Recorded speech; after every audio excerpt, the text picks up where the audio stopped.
I'm Larry Farber, and let's queer up politics. Rand Paul's son apologizes after reported anti-gay and anti-Semitic rant. Republican Senator Rand Paul's son, William Paul, is apologizing after allegedly making anti-Semitic and anti-gay remarks during a drunken confrontation with Republican Congressman Mike Lawler at a Washington, D.C. bar. In a social media post, William Paul wrote, quote, "Last night I had too much to drink and said some things that don't represent who I really am. I'm sorry, and today I'm seeking help for my drinking problem," end quote. The apology came shortly after Lawler publicly described the encounter, which reportedly happened Tuesday night at the Tune Inn restaurant and bar near Capitol Hill.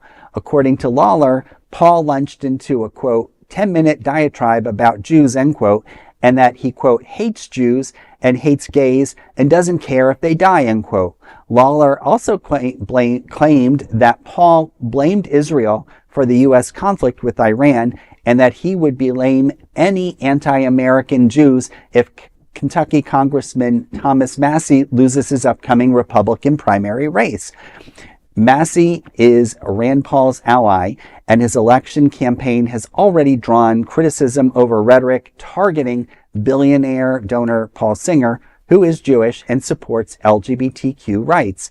The bar rant incident was first reported by journalist Reese Gorman of the digital outlet Notice. William Paul has reportedly faced previous charges related to drunken assault and impaired driving. Rand Paul's Senate office did not immediately comment on the incident. Well, William Paul, you need to get your act together, and also, keep politics out, and hopefully this may damage his father's career. Well, one could only hope. One could only hope. You know, Rand Paul and his father, definitely have done a number with their libertarian shtick, as my Jewish ass is going to say, their shtick. Anyway, when he says the diatribe does not represent him, absolutely it represents you, because alcohol doesn't give you ideas in your mind that you don't already have. I've been drunk once or twice myself. I know that when I say something, when I've had a little too much to drink, I know that what I'm saying is coming directly from the heart. And your inhibitions are lower. Your inhibitions are lower. So basically what this alcohol did was it told him, oh no, it's perfectly fine to say what I'm about to say, and it just happened to be anti-gay and anti-Jewish. And those are, the thing is with anti-Semitism, and I do think that anti-Semitism, the term is used an awful lot for things that might just be very legitimate criticism of, a foreign country, and, so there's that. But I do have to say that one trope of anti-Semitism is that the international Jews enter into a country and try to destabilize it through the introduction of homosexuality. So the fact that he's going on a tirade, anti-Jewish, anti-gay, it all fits a larger, older trope of what the Jews are doing to destabilize the nation that you live in. And don't forget, both his father and grandfather might be doctors, but they're from Kentucky. So and I'm not saying anything horrible about Kentucky. I love Kentucky Fried Chicken. And I actually had a friend from Kentucky, and she was wonderful. But I have to say, in the region of the country that they come from, old habits die hard. And I'm sure that there's a lot of anti-Semitism that's rife in the area that they come from. And I'm sure that whatever he spouted off that night were things that he's been hearing his whole life. And the fact that he wants to go after a Jewish funder, I believe the last name was Singer, who happens to be a very rich guy.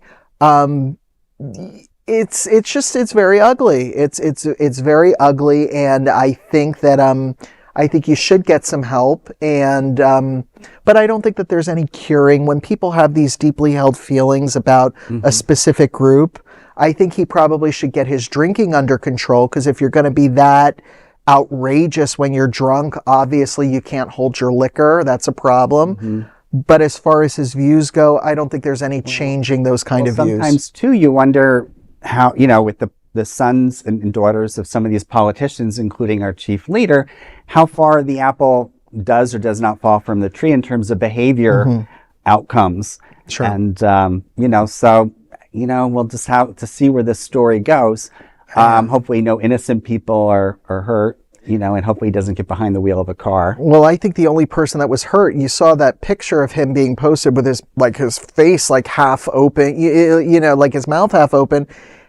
It's, if you didn't tell me that his father was a doctor and his grandfather was a doctor and they both are in the, in the House of Representatives and, in the Congress, I would think he was just another backwoods guy from the mountains of Appalachia. So, that's what his views indicate to me. So I just want to say, hope you get some help for your drinking, and I'm sorry that you hold such hateful views. Yes.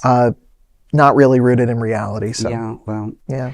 There's no other queer nonprofit media platform like this in the entire world. Support our LGBTQ stories by sharing them and subscribing to Queer News Tonight.